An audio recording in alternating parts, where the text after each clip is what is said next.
The following is a segment from Session 8 of the Honestly Better Mental Fitness Show. If you would like a list of all the segments and the full sessions, please visit honestlybetterfitness.com/list. That's honestlybetterfitness.com/list. Welcome to LH Industrial's Honestly Better Mental Fitness. I'm Mike Lomber. I'm the president of LH Industrial, standing in the middle of a breezeway in the shop in Tempe, Arizona, to get an idea of what we do behind us here. I found mental fitness a few years ago, and it changed my life. It's changed my family's life. And now we'll bring it to all of LH Industrial and recording it to put it out for us to hearing. Thank you for joining.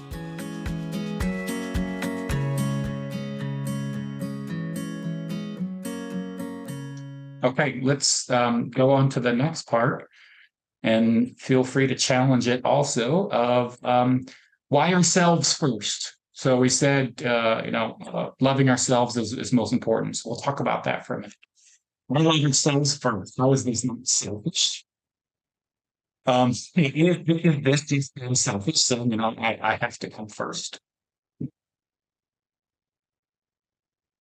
Can we love on, is this saying that like service or sacrifice is not a good thing? Any thoughts on that one? Anybody want to chime in on what they think on it?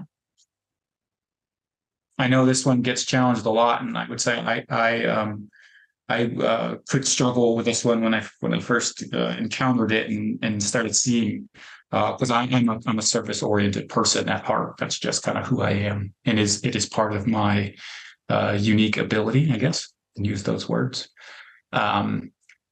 And I think I could see myself, like my existence, is to serve others. There's a lot of deep in there. But I think if you don't yet fully love yourself, you actually can't. I would say on a couple levels. And if anybody wants to chime in, please do.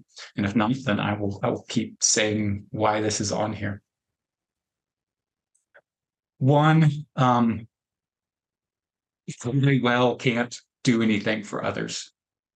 You can't give love that you don't have yourself. You can't give patience or energy or time when you don't have any yourself. And we are I would say you at your best is what the relationships in your life need, not you depleted, just barely hanging on to give and serve others. I think that's one level. So if we want to look on if you're a more service-oriented person and struggling with this concept of loving yourself first is actually the loving thing to do for others around you. So we can look at it from that level of you can't be at your best for the people and relationships in your life if you don't love yourself first in here. That's completely true, and I know exactly what you're talking about. I think one thing that people worry about is when you say love yourself, they think of the person that loves themselves way too much, right? Which I think, talk to this a little bit. I don't think those people actually love themselves. They're overcompensated for it. They act like they do. They act like they're the best thing since sliced bread. But when you really talk to them, they're scared inside, and they're just they don't actually love themselves. So can you speak to that a little bit? Because I think that's where people think you're going when you say love yourself, is they're thinking about the person that's just selfish, self-centered, and only appears to only love themselves. But I think there's a whole level of psychosis when you get into that level. Yeah. I said a couple of things that you brought up in there. One, it's absolutely right. The person that's very conceited, full of themselves, thinks they're top of the world, actually really doesn't. Because otherwise they wouldn't need to convince everybody else around them that they are. I don't need to convince anybody that my shirt is blue. Blue shirt? Have you seen how blue my shirt is today? Because it just is. I don't need anybody to tell me that my shirt is blue, because I just know that it is. And it feels silly to bring that. But if I'm like, have you seen this thing that I did? Check out this thing. Did you know how awesome I am about this or that? I'm doing that because I need your reflection of it back to me. And so really what it's saying is I'm not actually confident in myself unless you give me the praise that I need to feel good about myself. So I'm really actually working at a deficit. So I would say the person that is that person really actually doesn't love themselves. And when we say love yourselves, right? I would say to really know yourself and to embrace yourself as you are, accept yourself. That's what I mean when I'm saying to love yourself, and that doesn't also mean to take care of yourself. Like that, you deserve rest. You deserve things at a level at equal to, at least equal to others. Like they are not more or less important than you. And if you don't know how to love you, then you won't know how to love others. If you don't know how to be patient with yourself, you won't be patient with others. If you don't know how to be kind to yourself, you won't know how to be kind to others. If you can't accept yourself, you are going to struggle to accept others. I think it's a lot like dancing, where we make shitty dance partners, until we learn how to dance ourselves. And the point of learning to dance isn't to stay with ourselves, but to dance with others. And I think it's something like that. There's something in that metaphor there. That we first have to learn how to dance ourselves, and then we can be fully with others. Because then it goes, it's like, okay, if it's all just about me, then like it's not all just about me. And I think, Mike, your example was beautiful. They're like, once I fully like accepted, embraced myself so powerfully, then I wanted others to do it too. And I created a space for and encouraged others to allow them to do it too. And I think that's really at this heart and this well. Like when my well is so overflowing with love and happiness and joy and excitement and passion, then like people come to it and it feeds others around them.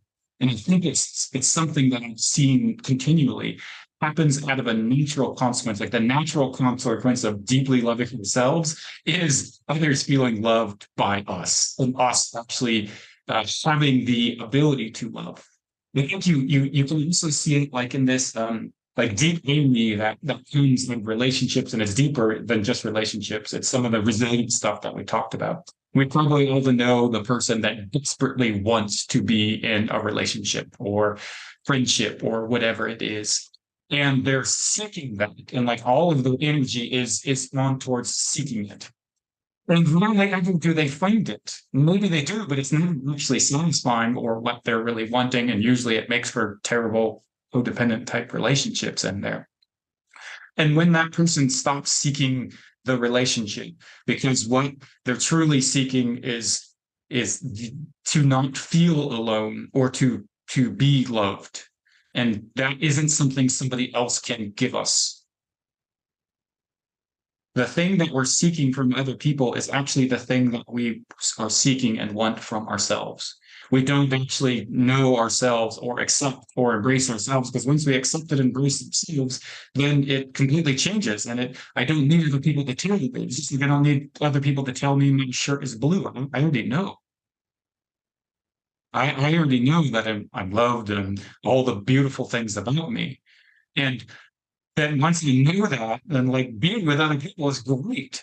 And it becomes this powerful thing. You're not seeking something from somebody else to enhance, to fix or to give me something that I don't have. And the ironic thing is the person that like is just loving life and out there doing things and full of joy, they have a million partners that want to be with them. And like the irony of relationship is like when we like really desperately want it, we can't find it. And when we don't actually sort of even care about it, it's everywhere for us. And it is that dancing, that thing like other people want to dance with partners that are good dancers. Right. And there's something like ironic and also beautiful about that once we find it within ourselves, then we can find it externally as well. And until we can find it within ourselves, we won't ever find it anywhere externally. both on the practical level, because people don't want needy other people that are seeking something from them. They want something that's providing to them, or somebody that's in an equal place of joy and happiness to partner up and to be with, to be friends with, to work together. It's not a draining thing in there. And I think it's sort of like what we're really talking about is the heart of resilience of being detached from the outcome of something. Really powerful is that love is actually the most valuable thing that somebody can accumulate, because all the other trappings that you accumulate, cash or houses or cars or whatever, when you are at the end of your life, none of that stuff matters. Love is what matters, the love that you've created and that you've maintained. So it's one of my first, if you ever see my book, it's one of the first things I have on my book is love. And then second is freedoms, and then innovate, energy, and flow. And that love is first, because I'm not going to do anything that takes away from the love in my life, right? I'm going to always be weighing any decision I make. My first filter is love. Is it increasing the love in my life or decreasing it? If it's decreasing it, I'm not going to do it. If it's static or increasing it, then I'm going to do it. So it is incredibly, it's the most valuable thing you can accumulate, period. Absolutely. I think the last thing I'd say on this topic is love, respect, and kindness are not finite resources.